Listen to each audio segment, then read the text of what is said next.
শুরুতেই জানিয়ে দিচ্ছি সংবাদ শিরোনাম, এরপর থাকছে বিস্তারিত। যুক্তরাষ্ট্র থেকে আমদানি বাড়িয়ে বাণিজ্য সম্প্রসারণে বাংলাদেশের সরকারের বড় পরিকল্পনা। স্থানীয় সরকার সচিব বদলি জনপ্রশাসনে যুক্ত, বদলি বাণিজ্যের অভিযোগে কি এর পেছনে বিস্তারিত। বাংলাদেশ সরকার এবার যুক্তরাষ্ট্রের সঙ্গে বাণিজ্যিক সম্পর্ক আরও জোরদার করতে চায়। সচিবালয়ে অর্থ মন্ত্রণালয়ের এক গুরুত্বপূর্ণ বৈঠকে জানানো হয়েছে, যুক্তরাষ্ট্র থেকে আমদানি বাড়িয়ে বাণিজ্য সম্প্রসারণের পরিকল্পনা নেওয়া হয়েছে।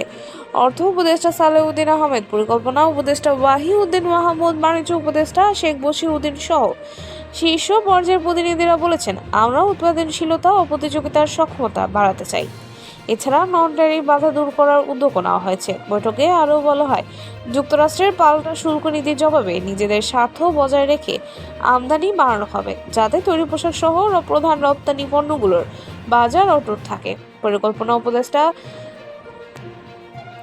স্পষ্ট করে বলেন, বাংলাদেশ শ্রমিক খরচের চেয়ে কমানো সম্ভব নয়, তাই অতিরিক্ত চাপ বহন করবে আমেরিকার মধ্যস্থভোগীরা। সবশেষে জানানো হয়, আগামী 24 থেকে 24 ঘন্টার মধ্যে এই সংক্রান্ত পরিকল্পনার প্রতিফলন দেখা যাবে। স্থানীয় সরকার সচিব বদলি জনপ্রশাসনে যুক্ত, বদলি বাণিজ্যের অভিযোগ কি এর পেছনে বিস্তারিত। অন্তর্বর্তী সরকারের বড় রদবদল।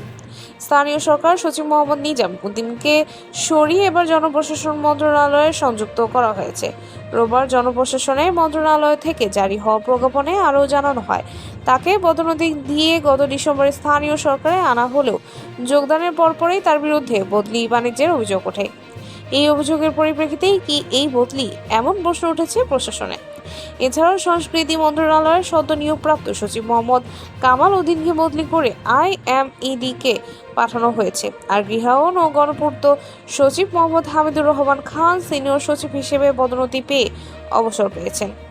এই ছিল সর্বশেষ আপডেট। নতুন আরও পেতে আমাদের সঙ্গেই থাকুন। ধন্যবাদ।